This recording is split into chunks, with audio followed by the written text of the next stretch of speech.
Growing up, I was always the kid that would take things apart to figure out how they worked. I would take apart doors because I wanted to know how the locks work. That curiosity coupled with wanting to solve problems is, I think, why I kind of do what I do and why science is, I think, the career for me. Our world is three-dimensional, right? We've got, three main dimensions, and so molecules themselves are also three-dimensional. And when we can control that three-dimensional shape, we can then control what its properties are. My research focused on controlling that three-dimensional shape, which is valuable for the fields such as optics, biology, just making plastics that we use in our everyday life.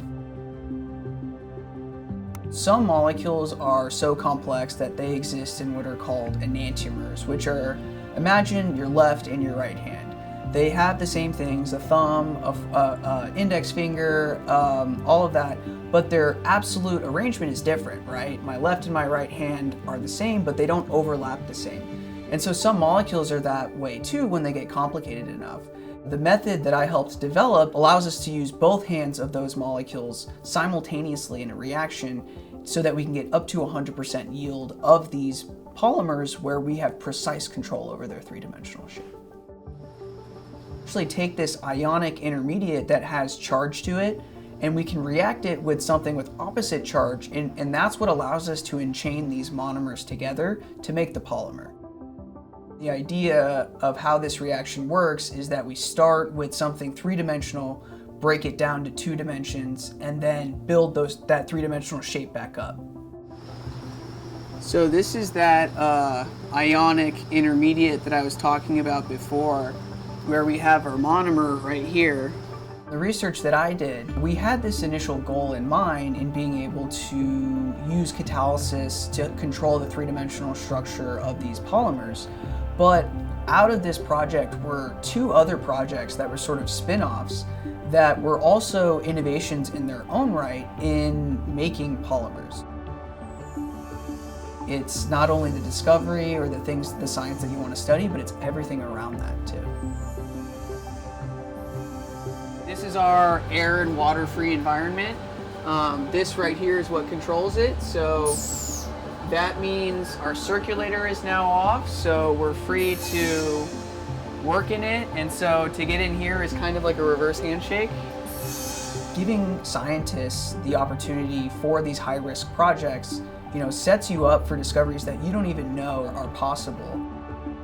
Dr. Beckman was definitely fearless when it came to approaching challenging ideas, wasn't afraid to fail. That was definitely inspiring to sort of look at and then apply over to anything that I was doing. And not only that, I was given the opportunity to take these sorts of risks.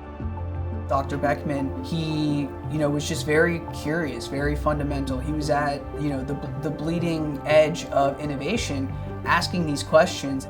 With that, there's this really just genuine curiosity that's just fueled in that whole process.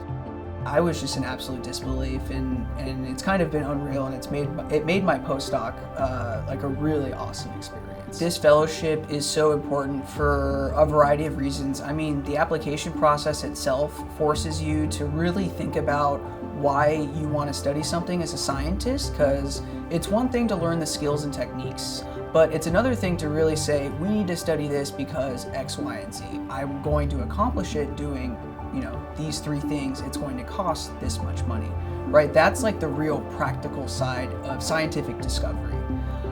So I think that's a really important experience for anyone who plans on being a scientific leader, whether that be in academia or industry. How to communicate, present your arguments, work within a network of other scientists, collaborate.